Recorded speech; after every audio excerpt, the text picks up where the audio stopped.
because when he went home, nung nakuha na natin siya, naiwan, according to him, yung baril niya sa bundok where he attempted the suicide.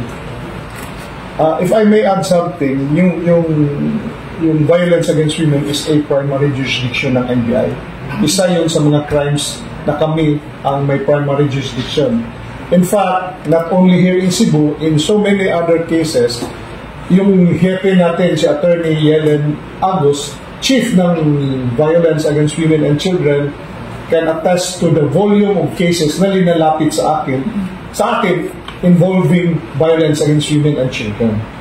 So we do extra effort pag ganung mga cases ang involved. Talagang tinatrabaho namin with all the capability ng NBI, including the technical experts namin, ginagamit namin just to give justice sa mga biktima. Per instruction of my director is humanitarian reason, unahin muna natin yung health ng yung subject. Kasi he has own wound, we have to treat him first before we bring him to inquest. But lahat ng dokumento, lahat ng ebidensya is ready. Once the doctor will give a go signal na pwedeng nang dalhin namin sa prosecutor's office, we will bring him immediately. So, in fact, the wife is with her husband nandoon nung pinuntahan ni Director. Oo.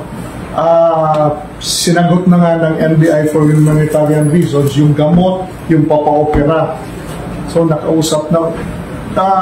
Coherent naman siya. He was sitting down, waiting for the operation, at nakausap ni director namin. So, he expressed remorse. Sa nakita ko, sa harap ni director namin, he expressed remorse, he even asked for a lawyer.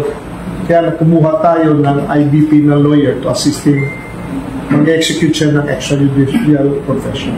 Linawin natin, he asked for a lawyer para aamin siya sa nagawa niya at nagpapakita ng remorse para at nakikiusap din nga na kung pwede dito na lang siya sa NBI kulong, huwag na siyang i-turn over sa ibang kulungan.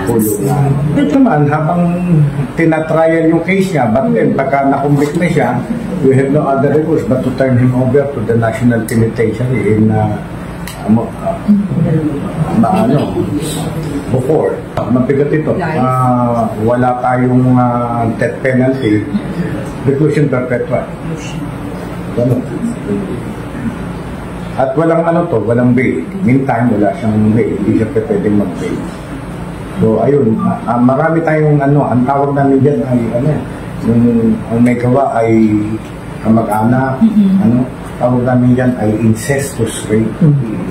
Kaya mas mabigat ang penalty, kaya nabanggit ni attorney, qualified. Rape na, qualified pa. Because incestuous. Kamag-anak ang gumawa. Anong posibleng kaso yan? May mga counts ka? How many counts? Abay, yan ay pag-aaralan ni attorney kung ilan, kung ma-determine pa ba kung ilan. Pero alam nyo, ay isang count lang yan ay reclusion perpetua na siya. Mahirap na siyang hindi dihan makakalabas. So, paano nagano yung victim as much as nandiyan yung parent, nandiyan yung nanay niya? Ano ba nagiging circumstance? Sa madaling araw kasi ito ginawa, sir. Tapos yung mom niya is nagtatrabaho ng very early. So, umaalis ng bahay very early, around 4 a.m. plus. So, pag alis ng mother, yung stepdad, kinukuha niya sa room, binubuhat pa nga niya, sir.